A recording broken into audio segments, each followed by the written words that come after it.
जी लोक येत आहेत ती लोक तुमच्यावरती उड्या मारतायत, वाटेल ते बोलतायत तुम्हाला. मुंबईमध्ये, महाराष्ट्रामध्ये तुम्हाला घरं नाकारली जात आहेत. काल परवाकडे कोणतरी एक तामिळनाडूमधून रसमलाई आली होती.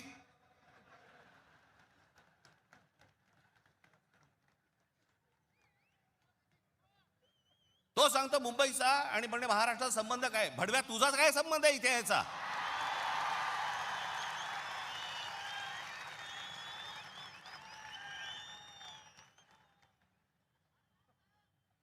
यांच्यासाठीच माननीय बाळासाहेब बोलले होते, हटाव लुंगी आणि बजाव पुंगी.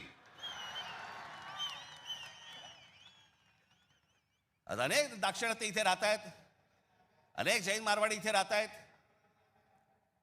आनंदाने राहत आहेत. पण कसं भडकवलं जाते बघा तुम्हाला कबुतरांच्या नावाने. कबूतर राहिली बाजूला, पण हे सत्ताधारी जे फडफडत आहेत ना, हा त्यांचा प्रश्न आहे. काल परवाची गोष्ट, इथे मुंबईमध्ये एक जैन मराठी वादावरती पडदा टाकण्यासाठी म्हणून एक बैठक झाली. ही बातमी फक्त नवाकाळला आली होती.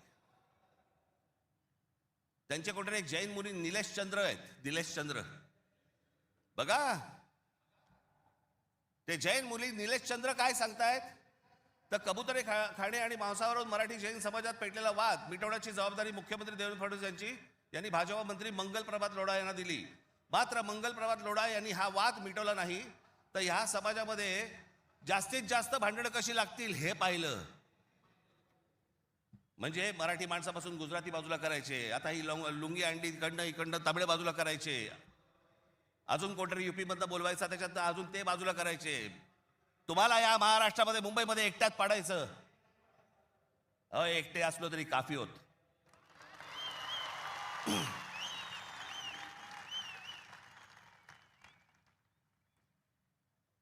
नको त्या वादात जाऊ नका. आमच्या यांच्या गुजरातमधनं बिहारी लोकांना जेव्हा हाकलवले त्याच्या बातम्या नाही होत.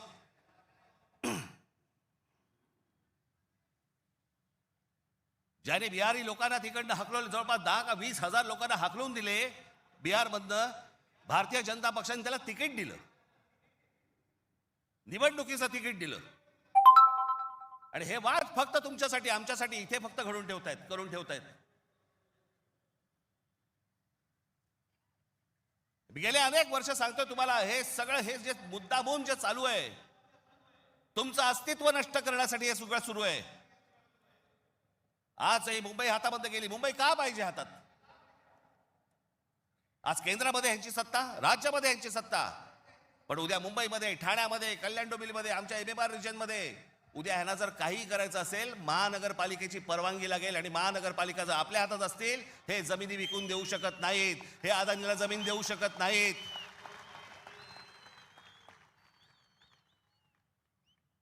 ही गोष्ट ते करूच शकत नाहीत. हा धोका काय होता ना बाबांनो, मी फक्त वेळ कमी आहे परंतु मी आपल्याला एक धोका, हा किती वर्षांपूर्वी आमच्या बाबासाहेब आंबेडकरांनी, आमच्या बाबासाहेबांनी मांडलेला तुम्हाला फक्त एक गोष्ट वाचून दाखवतो, जी मी 2008ला वाचून दाखवली होती. बाबासाहेबांनी काय त्यावेळेला मांडलं होतं हे तुम्हाला आज कळेल. मी काय सांगतोय तुम्हाला ते. उत्तर प्रदेश आणि बिहार यांच्यासारखी राज्य निर्माण करून हे बघा, हे पुस्तक आहे भाषिक राज्य पुनर्रचना मीमांसा. आपल्याला कुठे मिळालं तर आपण जरूर वाचा. उत्तर प्रदेश आणि बिहार यांच्यासारखी राज्य निर्माण करून राज्य पुनर्निर्माण मंडळाने केवळ तौलनिक विषमता निर्माण केली एवढेच नव्हे, तर उत्तर भारत आणि दक्षिण भारताचे 2 तट निर्माण केले. उत्तर भारतात हिंदी भाषेचं प्राबल्य आहे, उलट दक्षिण भारतात हिंदीशी संबंध नसलेल्या भाषा बोलल्या जातात. मला खरं तर आपल्याला सांगायचं आहे की युपीच्या आणि बिहारच्या लोकांनी पहिल्यांदा नीट समजून घ्या, बाबांनो, हिंदी ही तुमची पण भाषा नाही. युपीच्या लोकांची भोजपुरी भाषा आहे, बिहारच्या लोकांची मैथिली भाषा आहे, अवधी भाषा आहे.